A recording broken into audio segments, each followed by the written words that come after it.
राष्ट्रीय पुरस्कार प्राप्त आदर्श शिक्षक विलास आंबोळे यांनी लिहिलेल्या समग्र भूमितीय रचना या पुस्तकाचा प्रकाशन समारंभ कोल्हापूर जिल्हा काँग्रेस कमिटी कार्यालयात आयोजित करण्यात आला होता.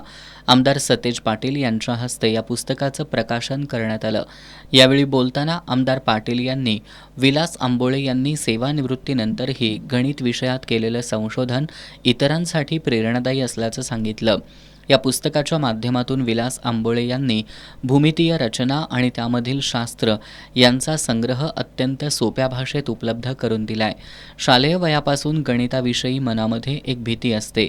ही भीती दूर करण्यासाठी शालेय विद्यार्थ्यांपासून ते महाविद्यालयीन विद्यार्थ्यांपर्यंत हे पुस्तक पोहोचलं पाहिजे असं मत आमदार सतेज पाटील यांनी व्यक्त केलं. लेखक विलास आंबोळे यांनी कृतीयुक्त शिक्षण आणि रचनात्मक वृत्ती विकसित करण्यासाठी हे पुस्तक अत्यंत उपयुक्त ठरणार असल्याचं सांगितलं.